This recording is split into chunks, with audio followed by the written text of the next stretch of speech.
9 de agosto. Nesse mesmo dia em 2014, estava acontecendo uma corrida de sprint cars na pista de Land of Legends Raceway.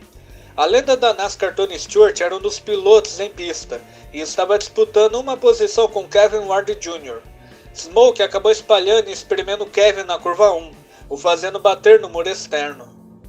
Algo normal, incidente de corrida. Foi dada a bandeira amarela e os pilotos começavam a diminuir a velocidade. Mas Kevin acabou saindo de seu carro e estava bastante irritado. O piloto chegou a ir para o meio da pista esperando Tony Stewart passar para tirar satisfação com ele. E quando ele avistou o carro de Tony, o pior acontece. Oh, he hit him!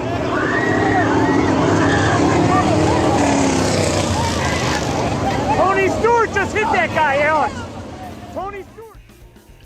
Stewart acabou atingindo Ward com o pneu traseiro direito de seu carro. O piloto foi arremessado a quase 8 metros de onde estava. Kevin Ward Jr., de 20 anos, foi transportado por paramédicos para o hospital da cidade, mas foi declarado morto na chegada, devido a um trauma contuso massivo. Kevin não teve nenhuma perfuração na pele, mas o golpe foi rápido e ao mesmo tempo forte o bastante para que ele não resistisse. Esse incidente aconteceu um dia antes da corrida da NASCAR Sprint Cup em Watkins Glen. Tony Stewart decidiu não competir no evento e Regan Smith foi chamado para o seu lugar. A decisão foi tomada pelo próprio piloto, e que ele estava mandando orações para a família do finado de 20 anos, assim como outros pilotos da NASCAR também prestaram seus pêsames. A NASCAR fez uma regra exigindo que os pilotos envolvidos em um acidente da qual os carros não tivessem condições de voltar aos boxes devessem permanecer em seus veículos até a chegada da equipe de resgate, exceto em casos de incêndio ou fumaça.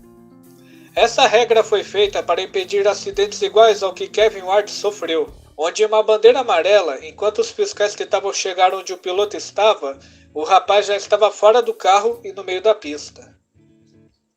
Na corrida de Michigan e a seguinte em Bristol, Tony foi substituído por Jeff Burton, mas apesar disso, ele se mantinha elegível para conquistar uma vaga no Chase daquele ano.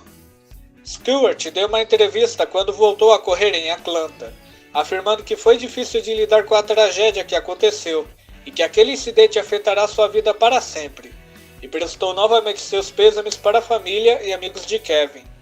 Mas essa história não acabou por aí.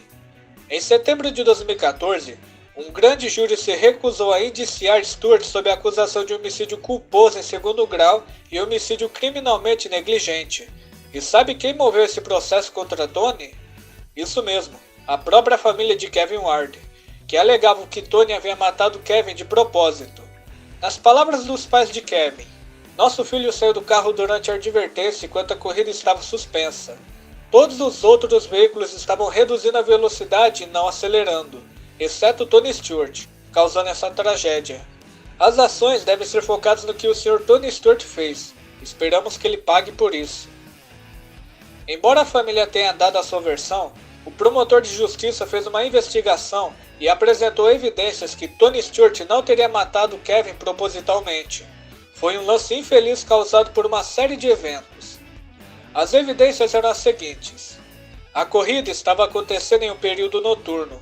As luzes do circuito iluminavam pouco a pista e Kevin estava usando um macacão preto, o que poderia camuflar o piloto aos olhos de quem estava atrás do volante e com a viseira fechada e possivelmente suja. Outras duas câmeras colocadas no circuito mostraram imagens de que Kevin realmente entrou no meio da pista. E na câmera on-board de Tony em seu carro, ele não fez nenhuma manobra para assustar Kevin. Estava fazendo um trajeto normal sem qualquer conduta brusca. Essas duas câmeras do circuito e a câmera on-board de Tony Stewart são guardadas em sigilo. E o promotor distrital Michael Tantillo contatou testemunhas, e algumas delas disseram que Kevin Ward havia fumado níveis altos de maconha antes da corrida, e que poderia ter feito ele agir sem pensar naquela situação depois que bateu o carro. Digam-me, como um homem do tamanho de Kevin pode fazer um carro veloz virar para a esquerda com impacto? Conte-me como uma volta antes do incidente estava tudo bem, mas a volta seguinte foi com pouca iluminação. Diga-me como uma estrela da NASCAR esqueceu totalmente o que significa cautela. Talvez ele devesse comprar um fone de ouvido diferente para poder ouvir no rádio que o carro em alerta está alto. Tony Stewart, por sua vez, se defendeu, alegando que não havia feito nada de errado. Depois de alguns anos passado pelo processo de homicídio culposo movido pela família Ward, foi anunciado em abril de 2018 que o processo havia sido resolvido fora do tribunal, apenas algumas semanas antes do início do julgamento. Os termos de acordo são confidenciais. Vocês acham que Tony Stewart teria matado Kevin Ward Jr. com alguma intenção?